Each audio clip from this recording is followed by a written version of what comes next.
there's this thing we all do before we go on a trip, and it's called packing. Packing is something some people really enjoy, and other people don't enjoy so much. We were walking in the neighborhood this summer, and we ran into an acquaintance, a father, a dad that we know, and we were talking about what we were doing this summer, and as we were also in the process of packing for a trip we took, they were packing as well. And so he said, yeah, we're going on this trip later this week. It was a few days away, and they have several kids. I think it's 4 kids. And we said, so when do you start packing for a trip? And he said, oh, I usually just wait till the night before to pack everything. Which makes me think, how many of us are the binge packers who like to pack just everything the night before and do it all last minute?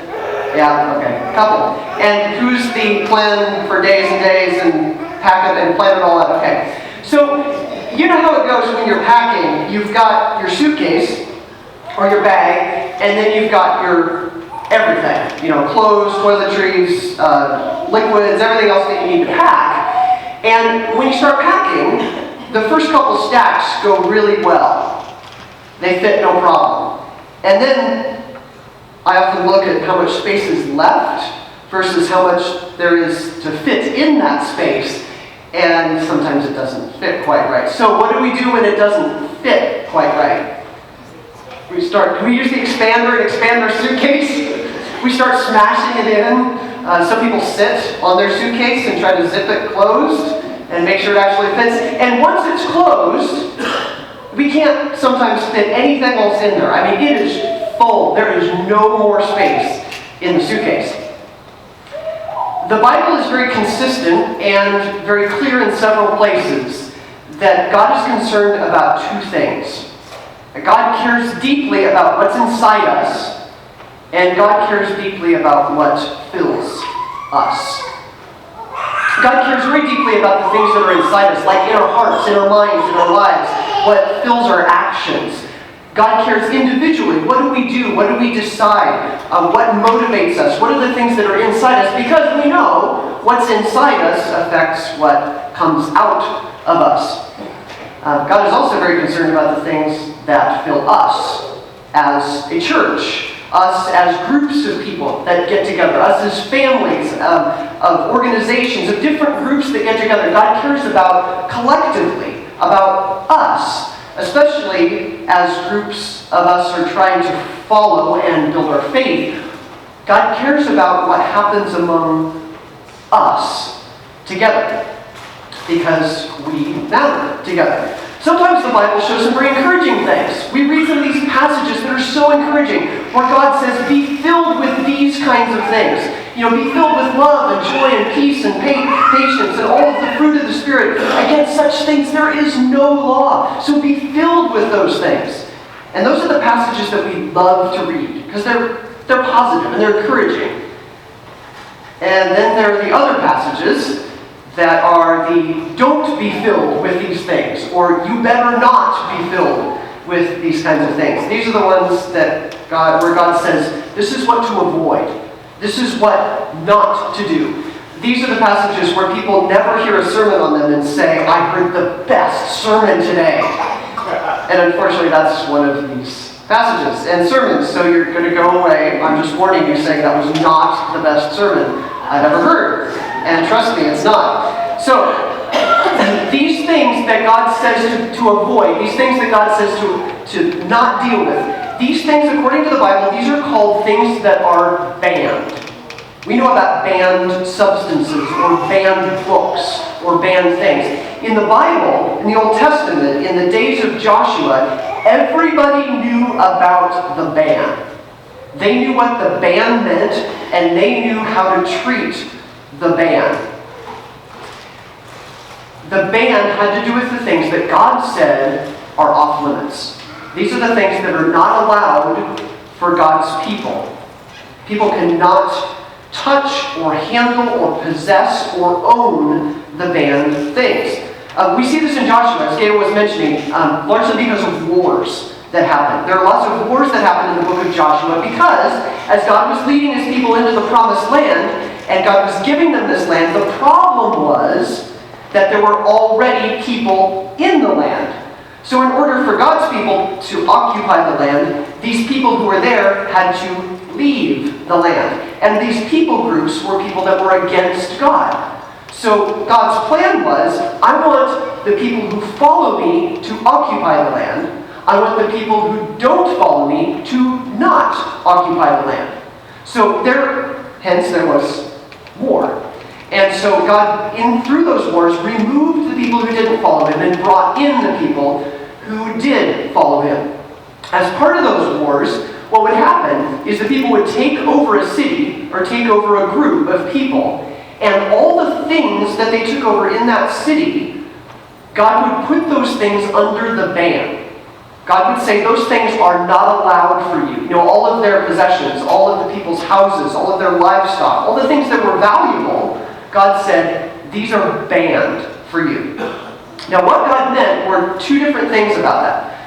When something was banned, it was either set apart as something that would be destroyed, something that was not allowed to exist for those people again, or it was banned in the sense that this is set aside for God's treasury, like to fund the church, kind of like a donation that funds the church. It was set aside for God's people to do the stuff they were doing.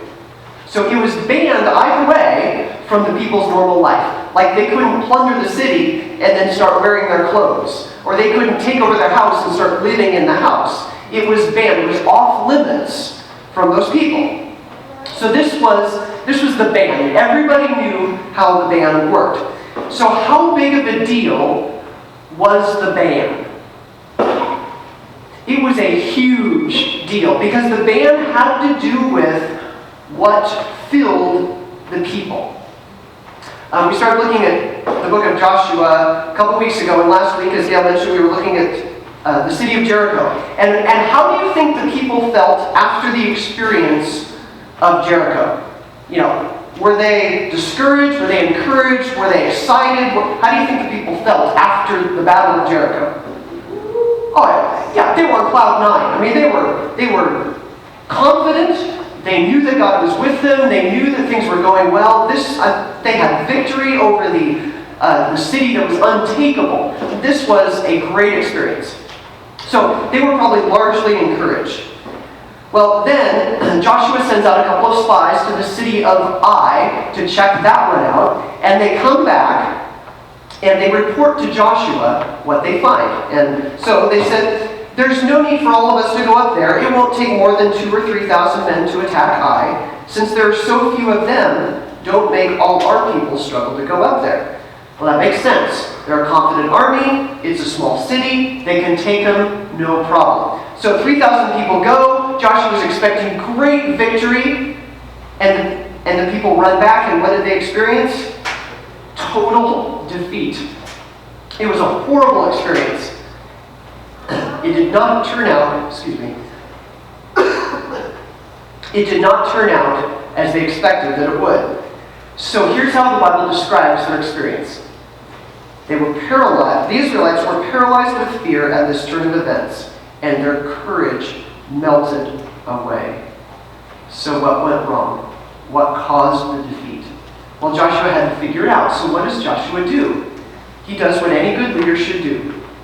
He grabs his leaders, his elders, he brings them all together, and they spend the rest of the day doing whatever they can to show God that they are dependent on God. They put dust on their heads to show that they're worth nothing. They tear their clothes to say that they have no power in themselves, but only God does. They're bowing down before God. They're doing whatever they can to say, whatever we did, we repent of it. Whatever we did, it's our problem, it's our mistake. Whatever we did, you're the powerful one. So they do all of that. It's like they're saying, and then Joshua turns and Joshua says, well, God, don't make it such a horrible experience where our reputation is ruined. And then Joshua goes farther to say, God, don't do anything to ruin your reputation, God. This is horrible for your reputation in the land. And then here's what God says in response. Here's what God says back to Joshua. But the Lord said to Joshua, get up, Why are you lying on your face like this? Israel has sinned and broken my covenant. They have stolen some of the things I commanded must be banned. And they have not only stolen them, but have lied about it and hidden the things among their belongings. This is why the Israelites are running from their enemies in defeat. For now Israel itself has been banned. I will not remain with you any longer unless you destroy the things among you that were banned. So, let's dig in a little bit. How big of a deal is this? I mean, this is big. They've sinned. They've broken a covenant with God. They've basically broken the opportunity to have a relationship with God. So this is a huge deal. And what's the cause of all this? Some things have been stolen. They lied. Some things have been taken from these banned items. They've been hidden. There's this whole cover-up that's going on. And this is not what God said should happen. So what's the consequence of all of these things that have happened? Well, now Israel, God's people, are banned. They're on the bad list. They're the ones who can't even be accepted. They are banned by God. And these people can't even be, God is no longer with them. God even says, I will no longer be with you until you fix the problem. Now, look at this. Who does God say has violated the ban? Israel has violated the ban. They have violated the ban. They have hidden. They have lied. They have done all this. Okay, so hold that thought just for a minute. So Joshua goes on, and we find out the details of what happens. The next day, Joshua gathers everybody together, and he does this kind of narrowing down to find a problem. So he gets all the people together, and he narrows it down to say, well, it wasn't you, but it is in this group, and then it's in this group, and then it's in this group, and he's narrowing it down. And then we find this guy, Achan, who makes the confession, and here's what Achan says. Achan replied, it is true, I have sinned against the Lord, the God of Israel. Among the plunder, I saw a beautiful robe from Babylon, 200 silver coins, and a bar of gold weighing more than a pound. I wanted them so much that I took them. They are hidden in the ground beneath my tent, with the silver buried deeper than the rest. Who violated the ban? Achan. Now wait a minute. We just said that who violated the ban? Israel. They, all these people. But who violated the ban? One person violated the ban, yeah, and it affected everybody. In school, groups are the thing. You know, it used to be that chairs were set up in rows, now they're set up in groups. You know, group work is the thing, leveled groups, subject groups, project groups. Everything is in groups. You do everything as a team. You divide into pairs, you divide into groups for everything you do. And there are cool things that can happen because of groups. I have to be supportive of groups because Mr. Draper is such a huge proponent of groups in the classroom. Right, Mr. Draper? Yes, sir. Yeah, his job depends on it. So groups are a cool thing. I mean, they're valuable. We learn great things as a group. We learn from each other. It's, peer-to-peer learning. And we don't have anybody telling us the answer. We have to figure it out in the groups. We learn interpersonal dynamics. We learn how to work with each other. Groups are great things. But I tell you, I hated group work when I was in school. You know why? Because I was always the one who did all the work. It's usually, you divide into a group of 4, and there are usually 3 slackers and 1 who works. And the 3 slackers are like, I don't want to do the project. And the one who does is like, I want a good grade. So what grade does everybody get? Whatever the one motivated one gets. Well, flip it around. What if you have a group of 4 and you have 3 super motivated people and they're like, hey, we're going to work together. This is going to be great. We're going to get a great score. And you have 1 total slacker, 1 bad apple in the group, and nobody wants to do the project.